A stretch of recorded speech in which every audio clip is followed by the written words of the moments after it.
Hello' তনু Bhuyan sir নেকি? Hello' তনু Bhuyan sir নেকি? হয় ছাৰ আমি স্কুটিৰ কাৰণে কথাটো কৈছোঁ। হেল্ল' তনু ভূঞা ছাৰ নেকি? হয় ছাৰ আমি স্কুটিৰ কাৰণে কথাটো কৈছিলোঁ আপোনাক।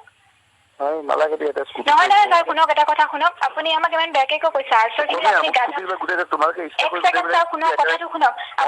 আপুনি ক'ব পাৰে যে মই এইবিলাক কথা নলওঁ বুলি। আপুনি আৰ্টছৰখিনি গাধা হিচাপে কি হিচাপে আপুনি গাধা ক'লে? 60% আমাৰ 60% নম্বৰ পাতে গাধা নহয় কি কি গাধা বুলি কৈছে আপুনি? 60% গাধা নহয় 2020 চনৰ চব গাধা নেকি তেনেহ'লে? 2020 চনৰ চব গাধা। 60% নম্বৰ চব গাধা হয়, গাধা নহয় তেনে 2020 চনৰ কি গাধা নেকি আপোনালোকে? CBSE লৈ 90% পাব নাপাব? তোমালোকে অসমীয়া মিডিয়ামটো শেষ কৰিব আহিছে চিষ্টেমটো। 30% নম্বৰ স্কুটি লাগে, লাষ্ট নালাগে তোমালোকৰ। 2020 চনত কিয় দিছিলে তেনেহ'লে? 2020 চনত দিছিল, গভৰ্ণমেণ্টে দিছিল, তোমালোকে লাষ্ট লগা নাই 30% স্কুটি পাবলৈ। পঢ়া শুনা কৰিলা সেয়া 72% পাইছো, বুজিছো ছাৰ। বেয়া কথা নক'ব, বেয়া নকওঁ। আমিও বহুত গৰীব ঘৰৰ ছোৱালী হয়, বুজিছে? স্কুটি দিবলৈ মই কিয় পইচা দিম স্কুটিয়ে? মোৰ পইচা তোমাক স্কুটি দিব। আপোনাক মই খোজা নাই নহয় ছাৰ, আপোনাক হেল্প খুজি আছিলো। গভৰ্ণমেণ্টে দৰ্শকক মই ভাৰ্গৱ দৰে স্বাগতম জনাইছো।